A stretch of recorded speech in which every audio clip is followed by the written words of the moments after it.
Inspiring, educating, and at times entertaining.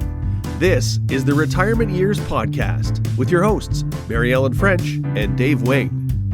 Hi there, I'm Mary Ellen.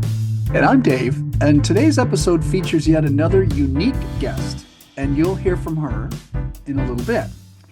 We've been talking this entire season about transitions, the transition to retirement, the transition to living in a new country. And last week, when we spoke with Jill Tillman, we focused on the transition from being the parent of teenagers to being the parent of emerging adults or adult children, and how to navigate that particular transition, which can be tricky.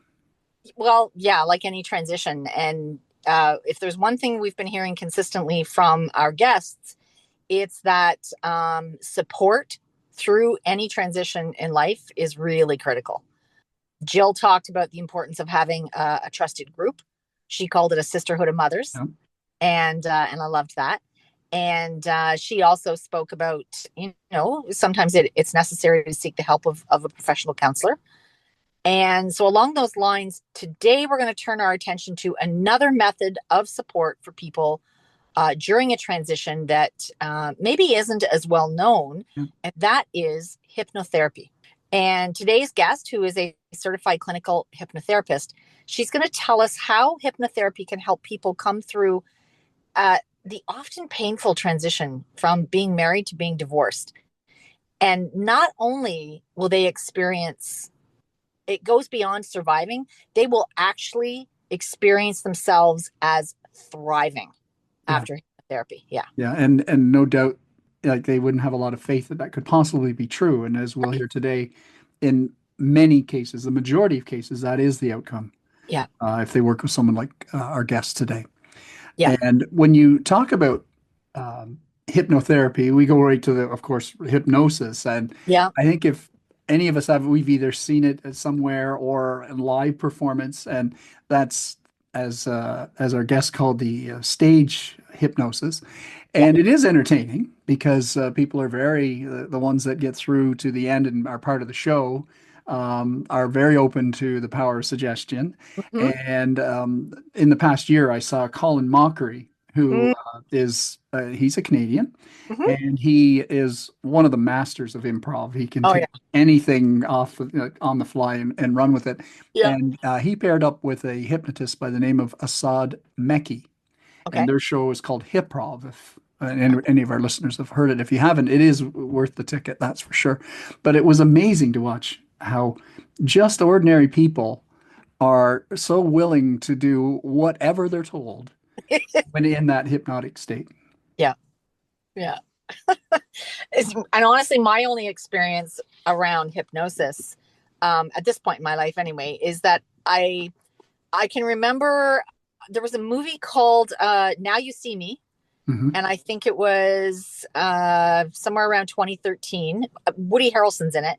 There's four magicians, right. And they are of a variety of talents. And I think Woody Harrelson's character is the hypnotist, if I'm not mistaken. I don't know. Maybe one of the other characters is. At any rate, I loved that movie, and I totally get that is hypnosis for entertainment and has really very little to do, as I discovered in talking with our guest today, very little to do with what hypnotherapy actually is.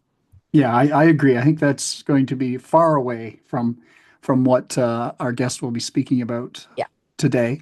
But as we found out, you and I knew very little of what the reality is in hypnotherapy, how it's done, how effective, etc. And we learn something on the podcast every week. And this time we invited Cassandra McLean, and she is a certified clinical hypnotherapist. And she was willing to talk with us and educate us on the topic. And here's our interview with her. Welcome, Cassandra, to the Retirement Years Podcast. Hi, thank you so much for having me. So tell us a little bit about what hypnotherapy is and also what it isn't for listeners who may not be familiar with it or think they know what it is, but really don't have any experience with it. Sure. Well, I'm Cassandra McLean, clinical hypnotherapist. I'm also a transpersonal hypnotherapist and an interpersonal hypnotherapist. So I do lots of things in hypnotherapy. And often, as you suggest, people have an idea of, oh, hypnosis, what's that? But it is really important to understand well that hypnosis itself is a state of mind. It's a natural but altered state of mind that research suggests people are in naturally about 13 times a day. We just don't recognize that we've entered this state of mind. Okay. So hypnosis is simply a state of mind. Now, with that state of mind, we can do different things. When you're in hypnosis, your subconscious is really open and receptive to respond to suggestions or ideas, influence, etc. So people think, oh, hypnosis, that's like when I go to Las Vegas and I see a show and there's people barking around. Is that what you're going to do to me?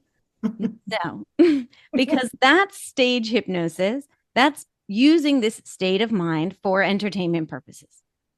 And it's going to be effective when the people in the crowd choose, I want to participate. I want to put on a show. I want to be a part of an entertaining show. And so that's how it unfolds. Marketers, advertisers, they know how to activate hypnosis in order to, what is their goal? Sell you something, influence your buying, consumer behavior, etc. Hypnotherapy is using this state of mind in which your subconscious is open to suggestions and we can easily access the depth of mind for therapeutic benefit. So when I'm working, I'm always just doing one thing, helping my client reach their goals of feeling happy, peaceful, joyful, whatever your goal is. That's all we're going to do when we're in a session of hypnotherapy, is help you reach your goal by using this state of hypnosis.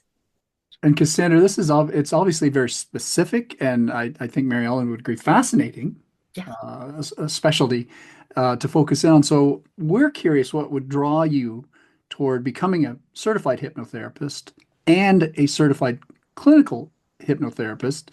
Mm-hmm. And like any good three-part question, what is the difference between those? Sure. So there are different levels of training, as with any field, right? So clinical hypnotherapy specifically means using hypnotherapy to address psychiatric, dental, or medical conditions. So clinical hypnotherapy means I have chronic back pain, and all the doctor can really do is say, here, take some pills, or, I'm doing everything I'm supposed to be doing, but this back pain's not going away. Well, what we know is that the vast majority of illnesses are psychosomatic in nature. So with hypnotherapy, we're dealing with the mind. In clinical hypnotherapy, we're going into what is that real root cause that started in your mind that has now manifested itself as a physical illness or a pain or whatever it may be. So clinical hypnotherapy very specifically references, I'm going to have a referral from your diagnosing prescribing physician to work with you on something that's either physical or psychiatric in nature. And regular hypnotherapy is all the rest of it. So you can say, I have anxious feelings, and I will say, are you diagnosed with clinical anxiety? No, I just get anxious a lot. Great. Let's just work on it. Yeah. Yes, I'm diagnosed with anxiety and I'm on benzodiazepines. Great. Let's work on it once I speak to your prescribing physician. That's essentially the difference. And so then what was it that drew you to become a hypnotherapist? Yeah, so this is where we start getting into the meat of our topic today, right? So I have an extensive background in clinical psychology, talk therapy. I worked in neurofeedback. I worked doing biohacking, coaching. I've done a lot of stuff and still kind of always had the same patterns, just learning, okay, I'm coping with a little better or thinking about a little better or whatever. Even with the neurofeedback, which is pretty heavy artillery where you're rewiring your neural networks at the level of electrodes on your scalp. Like this is, it's pretty extensive and in that field, neurofeedback, that's going to change your whole life. But yeah, it was good. It was great. I'm glad I did it. I have one of the most trained brains maybe in the country. I've had over 250 sessions of neurofeedback. And still, I ended up in this situation where my life was collapsing. My identity was completely going away. And that was in the presentation of getting a divorce. It was a divorce that was very much contested. I did not want to be divorced. I would have soldiered on in that miserable marriage until the end of time. Worked on it, as they say. But I didn't have a choice. You don't have a choice. When somebody says they're out, they're out. And he was out before he even said so. So here I am, and I'm totally just at the worst place I've ever been in my whole life mentally. I feel every negative feeling you can imagine. I'm fully at a 10 out of 10 on those feelings. And I recognize everything that I've done just it hasn't gotten me here. Before the divorce happened, I was paying someone $275 for 50 minutes of his time. And I thought he was worth it because he seemed really smart and wise and gave me comfort and suggestions, but it just didn't make a difference. So here I am with this great background in all these modalities, and I'm very educated and I'm a very intelligent person, and I've tried X, Y, and Z, and I'm at the worst place I've ever been in my life. So I kind of gave it up to God in a defining moment in my life. I was sitting here in this apartment that is, I've been abandoned by who I thought would be with me till the day I died. He's gone. I'm alone. I'm in this apartment. I don't even have furniture. My landlord, who rented me this place, lent me like a rollout pad, like a sleeping pad, just like, here, well, I got a suitcase. I'm like, this is like a gloomy moment. Mm-hmm. And I recognize, okay, either I'm going to continue doing what I've been doing and maybe just end my life because I can't take it anymore, or I'm going to get real spiritual real fast.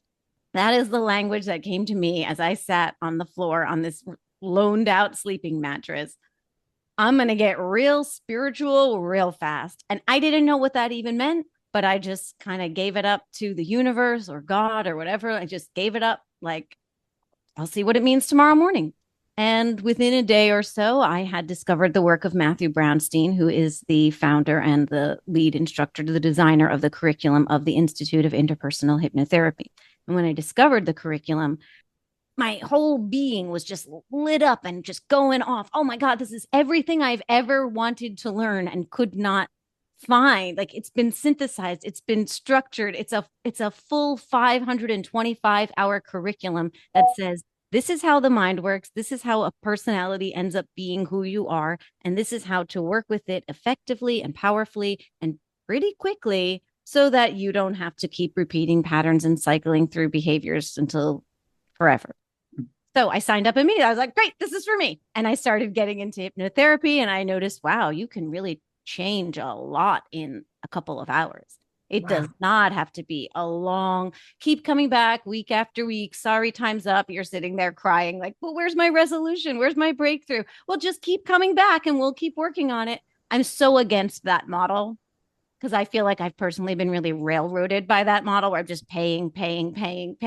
Where's my breakthrough? When do I feel better? For me as a hypnotherapist, once I did the work, I got into the school, I cut my own sessions, I experienced for myself, oh my God, this is really like miraculous change work, committed myself to it fully, brought my background in, mastered the protocols. I am a stand for every single session with every single client being a life-changing breakthrough. And 95% of the time, that's exactly how it goes. Amazing. Oh my gosh. So Cassandra, obviously confidentiality and trust are huge components in the work that you do. So just generally speaking, what are some of the reasons that some of the older adults who are your clients, why do they come and seek out your services? So in general, the adults in their retirement years will come to me for something like, well, I'm not sleeping so well at night. Sleep issues is a big one. Not having great relationships with their adult children. And also that identity collapse that I had mentioned, going through it, for my own reasons, but that feeling of, okay, my kids have grown up. Who am I now? I don't have work to define me. This feeling of I'm kind of lost in the world. Here I am. I'm as established in the world as I could possibly be. And at the same time, I'm lost within myself. So hypnotherapy is wondrous for discovering who you are and discovering it with also an element of creation and agency. Cassandra, one of your areas of passion, and I think we all here, you're very passionate about the work that you do within the hypnotherapy practice, is the Heart Healers Protocol. Mm-hmm. And could you tell us more about what that is and who that's designed to help? Yeah, the Heart Healers Protocol is a structured 12-week program using hypnotherapy and also some coaching that's specifically for heartbreak, the grief of relational distress, or adult attachment rupture. So when we talk about attachment theory, it's like, okay, when you were a kid, et cetera, et cetera. And now, obviously, that's very important stuff. But when you're an adult and you have an attachment bond with a spouse, for example, and then that bond is ruptured, we can call it heartbreak. I'm not a huge fan of the word heartbreak because you can never be broken. I don't believe in this languaging of humans or their hearts. You can't be broken, but there's pain and there's suffering. We have this word of heartbreak. So divorce, breakup, relational grief. This is what the Heart Healers Protocol is designed to help people transform through. Because when you lose someone who helped you identify who you are, who am I in the world? I'm married. I'm with this person, and who they are also reflects on me. And that's part of me. Now that's gone. So it's a huge opportunity to transform and redefine yourself because you don't have a choice. It's an opportunity, or you can make it something else. You can be in a victim mindset. You can harp on all that was lost. You have the choice to be as miserable as you want. But either way, you don't have that sense of self anymore. Right. So you have the choice to take it as an opportunity to say, what I'm going to put in place of what is no longer there is going to fulfill me and be someone and something that I am so proud of, that what came before and the pain that triggered this, I'll just end up being grateful for it on the other side, because I'll be so proud of who I got to become because of what happened to me. I love that Heart Healers Protocol. Oh my gosh, it's amazing. Cassandra, you and I have talked before as well about a relatively new area of research in psychology called post-traumatic growth. And I think listeners, maybe have heard of post-traumatic stress disorder, but post-traumatic growth. Tell our listeners what this is, and maybe also touch on the implications of that research really for anyone, including older adults who have come through a difficult transition such as a divorce. Yeah, post-traumatic growth is somewhat new in the trauma sphere of research. It was coined in the 90s, the term post-traumatic growth. And we were speaking about it because the tenets and principles of PTG are integrated into the Heart Healers Protocol. So it's a trauma when you go through a divorce, generally. It's not always the case for all people, but generally it's a traumatic, redefining moment of your life. Mm-hmm. There are essentially 3 ways that a person can face trauma. One is PTSD, post-traumatic stress disorder. This traumatic thing happened to me, and now I'm all messed up about it. And I can't sleep. I'm anxious. I'm depressed. I'm crying all the time. I'm super sensitive. Somebody just says, "Hey, how are you?" And I don't know. This is a real bad reaction, right? This person needs help. Then there's the person who says, "God, this horrible thing happened to me, and I just want to get back to who I was before the trauma. I just want to get back to whatever my baseline was before this event." And that's fine. And those people can do that, and they go on and they're just fine. And that's great. Fine. Then there's this third group of people who, this traumatic thing happened to me, and now I'm thriving. I'm not just doing well. I'm doing amazing. These people who go on to, and the trauma of divorce, sure, it's traumatic, but the research is on people who've been through extreme traumatic incidents like human trafficking or watching your family get gunned down before your eyes, like extreme trauma. Even in these cases, there are this group of people, this subset of the population who are able to take that, oh my God, because this horrible thing happened to me, I now have a renewed appreciation for life itself. I feel I've discovered meaning and purpose, and I've applied my energy to helping the world and helping others. They're just thriving. They're this amazing people. So in the 90s, when this was identified, they started to study, okay, what are these people doing that we can learn in order to replicate and guide others to also experience what this is now called is post-traumatic growth. So that is what we're doing with the Heart Healers Protocol. Is you can show up and say, oh my God, this horrible thing happened to me. And I'm like, great, let's get you moving towards that person who on the other side of it is thriving and doing amazing. I love that. I just, the whole idea that you can create a new identity that is, as you say, thriving on the other side of whatever the trauma is that has interrupted your life, and that you get to facilitate that for people. What a gift. It is a gift and an honor. I love to serve. That is evident. That is evident. Cassandra, thank you so much for joining us today. I really think our listeners are going to be fascinated by what you've shared, and certainly we will be encouraging them to check out your website, McLeanhypnotherapy.com, and I would love to offer a 15% discount on package sessions or the Heart Healers Protocol for any listeners of the Retirement Years podcast. So when you book a consultation, just put in your notes, hey, I'm coming here from the Retirement Years podcast, and I will set you up with 15% off. That is amazing and incredibly generous of you. Thank you. Of course. Thank you so much. Thank you so much, David and Mary Ellen. It's really been a pleasure to share time with you. So, now that our listeners have heard from Cassandra, as you and I suspected, Dave, our very limited understanding of hypnosis was really that it was a form of entertainment, right? Yeah. And as she explained, it's actually a mental state that most of us are in up to several times a day. Yeah. And I honestly, I had to look that up to believe it. Not that I didn't believe her, but I'm like, what? And so, one of the resources I came across was the Center for Integral Health's website.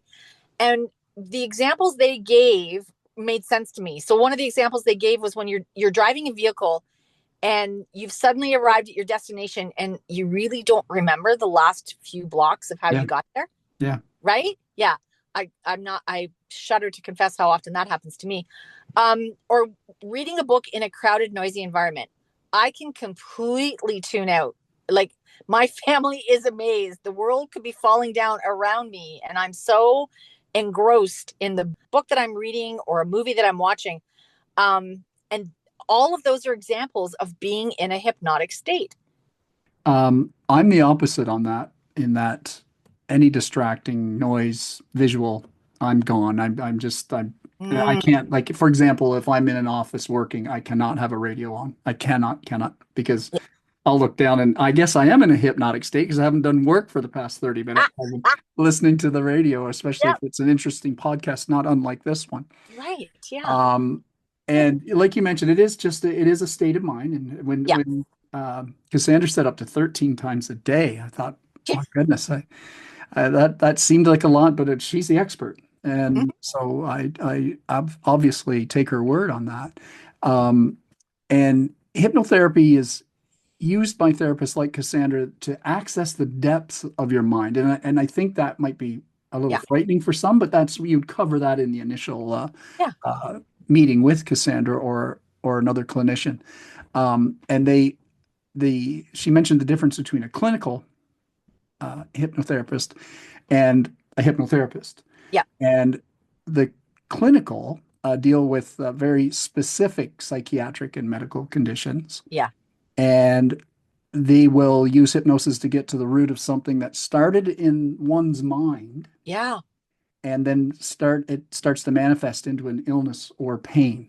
Mm-hmm. And often, as she mentioned, it can be addressed in this matter. And you can get better like any other illness or pain.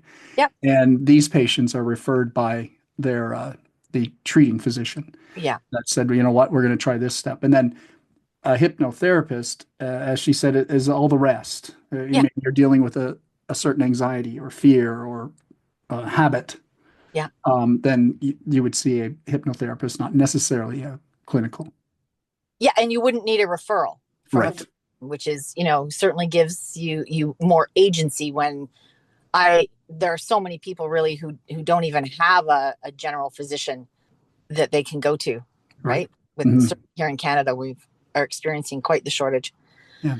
I want to take this time I want to acknowledge Cassandra's vulnerability in sharing that she first came to know about the power of hypnotherapy when she was at such a low point in her life, right? Yeah.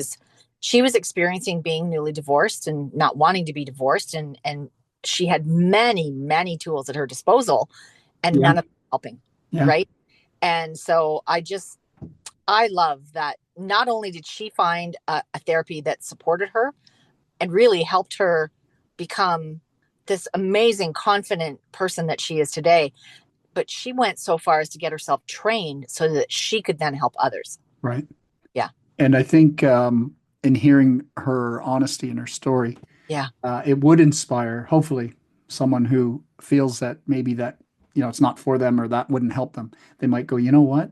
She seems pretty well adjusted and happy. Yeah, she is. It might be worth either calling her specifically, reaching out to her, or at least someone. Yeah. And see if they can help them out. Cassandra used the term adult attachment rupture, and it's as awful as it sounds, quite honestly. Relational trauma that many adults and often older adults experience. Yeah. I don't think we'll go too deeply into that in today's episode because we're speaking more specifically to hypnotherapy. But when you look at topics like the graying divorce, researchers have coined that term for the ever-growing number of divorces in older adults, which you don't think of. No. You think by that point, like 50 years, 40 years, whatever it is. But those would be quite traumatic to go through. And that'll be a great topic, I think, if we put the pin in that one and bring it back next season maybe and talk about that some more. The effects of an adult attachment rupture, as Cassandra said, you kind of almost spiral, like you feel totally isolated, alone, and that person that was your constant isn't there. Yeah. And then, working to get something else to help you fill that void is important for sure. Yeah. We'll talk a little bit more about that. And you mentioned researchers.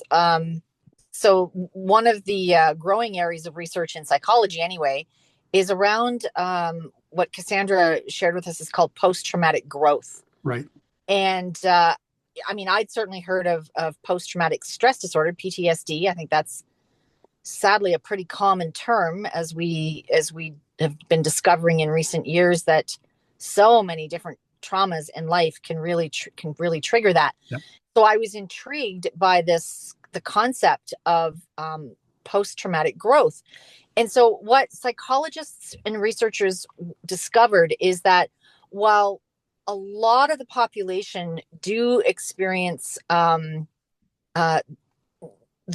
reaction to trauma being a stress disorder, post-traumatic stress disorder, whether we've lost a relationship because we've lost who we are in relation to another person or whatever the trigger was. But we really sort of see ourselves as a victim. Yeah. And then a second group of people sees themselves as survivors. But there's this third group, which is what has caught researchers' attention. And this group of people just seems to thrive. Right. And researchers were mystified by this. Like, what is it that has them be able to thrive in situations that are similar to other people who are not thriving? And what they discovered is that the people who are thriving have consciously and intentionally created newly who they are after the traumatic split. Right. And by creating themselves newly, that's how they are thriving. And so hypnotherapy is one access, but it's a very powerful access to helping someone create themselves newly. Yeah. And you obviously would need help with that Yeah. at that point, because you may have the will, but it's how to do that. And again, Cassandra talked about the Heart Healers Protocol, which speaks to that, which is a guided path from grief to growth. Yeah. And I think that's a really neat way to look at that. Like, you come along the path to feeling better. Yeah. And again, coming out of research that psychologists have published about people who, as you mentioned, thrive after a traumatic event. And when you hear some of the examples that Cassandra gave, they're traumatic events. And if they can come back from that, that's wonderful. It helps one transform by putting something in place, as I was mentioning, of the trauma. So rather than focusing on the trauma, let's focus on something else. Yeah. And I really took to heart and love the point that Cassandra made about you have to meet people where they are. Yeah. And because if you're not going to do that, you'll lose the audience. There's no question about that. And that was remarkably similar to advice that we heard last week as well. Yeah. Yeah. No, it was for sure. And I recognize that not all of our listeners, can necessarily relate to having experienced relational loss. They might be happily married 47 years or 28 years or whatever. So some of the other, I'm going to say, issues or reasons why older adults, Cassandra has found, tend to seek out hypnotherapy are from some of the common complaints that certainly I hear when I get together with friends of a certain age, and that is sleep issues. Yeah. Right? Sleep just doesn't seem to be as easy as it once was. Rocky relationships with adult children. Of course, we talked about that last week.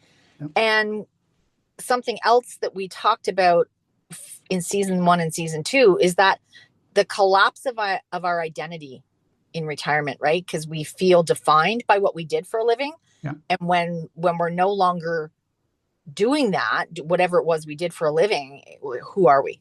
Yeah. Right. Those are some other things that could potentially be resolved through hypnotherapy. Right. Yeah. And I think the other sort of bright light for an episode like this one is, and we anticipated this, that having Cassandra as a guest would be a little bit like last season when we had Kiki Kesk on as well, the creator of Witch School Canada. Yeah. And of course there would have been, preconceived ideas about what that is or isn't. And it's nice to have guests on like that not only are they clearing up some misconceptions, but they're offering something good for someone that didn't know maybe that it was available or what it was all about. Yeah. And I think shining that light on those misconceptions and clearing things up is exactly what happened in this episode. It did for us. Yeah. Yeah. And of course, we thoroughly enjoyed talking with Cassandra and broadening our understanding of hypnotherapy, what it is, what it isn't, and how it's helping with virtually any transition, the theme of our season. And we learned also about how hypnotherapy allows you to be the partner in that healing process. Yeah. And then it's going to stick. Yeah, really, hypnotherapists are just freeing up your own agency in a way that you weren't able to tap into on your own. Yeah. So thanks to Cassandra for not only speaking with us today, but surprising us with a generous offer to our listeners of a 15% discount if they book an appointment with her through her website, which is McLeanhypnotherapy.com. That's MCLEAN hypnotherapy.com. All you need to do is put the Retirement Years podcast into the comment box when you're booking an appointment on her website, and you will automatically receive a 15% discount. So thank you to Cassandra for that. That was very, very generous of her. And I thank you to all of you as well for listening to this week's episode and for continuing to share your love of our podcast with others and with us. We do love, love, love hearing from listeners. We hope that you'll take the time to follow us on Facebook and Instagram if this is the first time you're hearing our podcast. And we hope that you will also consider subscribing to our YouTube channel. And be sure to tune in next week when we speak with someone who I think both Mary Ellen and I mentioned a few times a few minutes ago, and was a guest last season. And she's added a new entrepreneurial adventure to her plate that we'll share with you next week. And until then, I'm Dave. And I'm Mary Ellen. Stay well. For additional content, visit our website or follow us on Twitter at Retirement Years and on Instagram and Facebook at The Retirement Years Podcast. Our email address is theretirementyearspodcast@gmail.com.